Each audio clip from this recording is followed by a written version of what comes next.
everybody, how's it going? Ben Gothard here, founder and CEO of Gothard Enterprise, author, CEO at 20, Little Book for Big Dreams. And today I want to talk to you about getting into group conversations at networking events, right? So the question that I have for you is, do you find it difficult to, let's say you're at an event, you're trying to network, and there are just all these groups of people, you don't really know them, you don't know how to approach them, and making the most out of that situation can be the difference between getting extreme value out of this event or just kind of going home empty-handed, right? Because I feel like, at least in the beginning of my entrepreneurial journey, there were times when I would be at these events, and instead of going up and talking to people, I would wait for people to come talk to me, right? And I wouldn't really be proactive in the networking event. I would more just wait for somebody to approach me, look for people that I know, maybe look at my phone, which is just the worst thing to do at a networking event, in my opinion.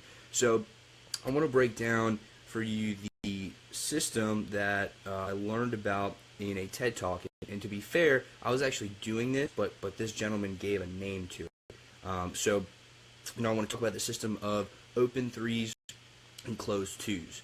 Now, the reason that I wanted to do a video about this instead of just getting the link to that video is because there were some important points that I think were left out that are very crucial to, once you have established your position in that conversation, to really make sure that you are getting the most out of it. Okay, so let's jump right in.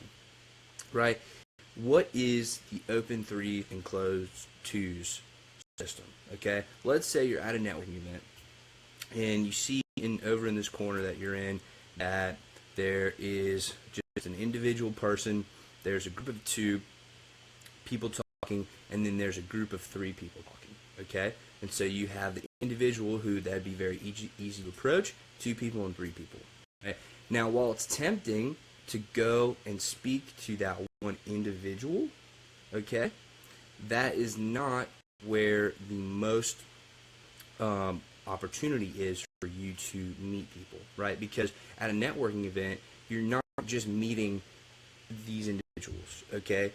By building relationships with them and by really getting to know them and understanding who they are and really establishing rapport with these individuals, you can also get access to their network, right? So you're not just networking with one person, you're networking with that person plus their whole community, okay? And so instead of going for just the individual, it's best to go for a group of three people, okay? Now there are some caveats to this, right? I would not approach a group of three men that is just a group of three men, right? And the reason is, and again, this is not my research that I'm citing.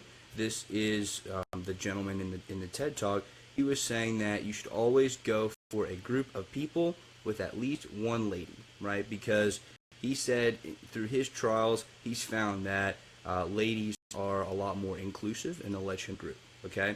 Now, you also want to avoid the group of two people because a lot of the times they're having a more intimate conversation, and so if you try to come into the group and try to barge in, then that might be seen as intrusive, and so that won't lead to a good rapport starting off, and so you're at a disadvantage. So when you're looking around for groups to join or for people to go talk to, when there are three people with at least one lady in the group, that is an open three. Okay, so I would, in my humble opinion, approach those situations, approach those groups of people first. Okay, and so when you go and you start talking to these people, I would just ask, hey, do you mind if I join? Okay, and so by doing that, you're not asserting yourself too obnoxiously, but you're also letting them know that you want to be a part of the conversation. And so if you, and again, this is all my opinion, you don't have to agree with me, but I can only offer you value in the form of what has worked for me in the past, and this has worked for me. I like to approach people. I like to say, hey, do you mind if I join you? And almost every time, with but a few rare exceptions, they have said yes. Okay, and so you go up to this group of three people and you say, hey, do you mind if I join you? And so then they let you into the group. And then here's the caveat, okay? There's two routes you can take, okay? And I wanna offer up the two routes to you, and then I'll give you my opinion. The first is to go in the group and be a card hunter. Say, hey, can I have your card? Can I have your card? Can I have your card? Here's my card. Here's my card. Here's my card. And then you immediately try to start selling them on something, and you dominate the conversation. That's one way you could go about it. Or, on the other hand, you could go in there, you could ask if you could join, and then you can listen. And you can listen to what they have to say. And you can start figuring out who it is that you've joined in this group. Okay? And so, I trust that you can see what has the potential to be more beneficial to you. Right?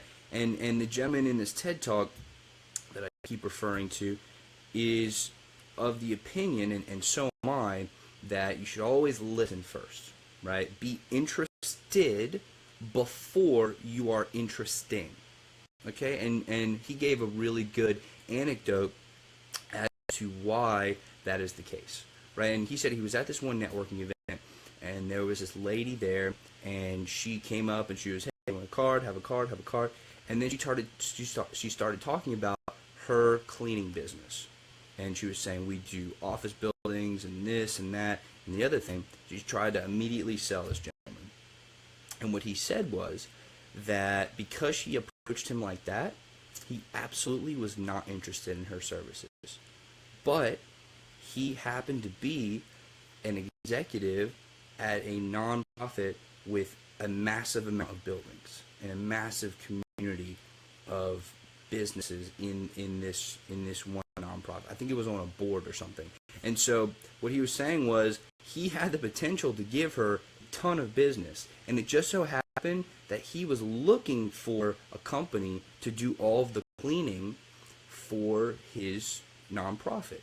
And because she approached him that way, he wasn't interested. He was turned off. So my recommendation, and again, not only was this gentleman in the TED Talk who labeled the strategy as open threes and close twos, not only was this his recommendation, but it's also mine based on experience at networking events, that it is better to be interested, as in listen and be interested in the other person, than interesting, because you truly never know who you're talking to, right? And so I also have a personal anecdote of why this is the case. And it was at an event I went to not too long ago, back in March. It was the Traffic and Conversion Summit 2017. Great event, brilliant event. They did a fantastic job putting that on. But in the restroom at that event, there was a gentleman who was washing his hands right next to myself in the restroom, and we were joking around. I made a joke based off something that he had said, and we shared a laugh, and then we went off to our own separate things that we were doing, and I was going into a presentation, and the presentation was starting in 5 minutes. So I said my dues, and I went on, just making friendly conversation, and not pushing my agenda, but simply just talking to him, right? And so when the presenter was presented, right, when the speaker came onto the stage, lo and behold, who was it but the gentleman that I had spoken to in the restroom, that I had just shared a laugh with. He got up on stage, and he was brilliant. He got off of stage. I went and approached him, and I was talking to him, and I was saying, hey, man, you did a really good job, and we reconnected over the joke that we previously talked about, and it was awesome. It was great. Made a contact, and we still keep in touch every once in a while to this day. So the point that I'm trying to make is, whenever you're going to a networking event and you are going up to people, and you're trying to find contacts and make new contacts, everybody knows why they're there, right? It's a networking event, right? But there are some do's and don'ts to it. So I guess the takeaways from this video are, when you're going to an event, look for open threes and not closed twos, and be interested first before you are interesting. Okay, and then in order to establish your presence in the group, I would simply ask, hey, Can I join? Right? And so if you ever find yourself at a loss for what to say in the group, or potentially where you are running out of things to say, my last recommendation would be to just ask the person about themselves. Ask them about where they're from, what they do, a funny story that they have, one of the best things that's ever happened to them in business. Just ask them questions about themselves, and that'll keep the ball rolling. Okay, so I hope this has been helpful to you, and go out there and get your networking on. In all seriousness, thank you very much for listening, and let's build a better world together.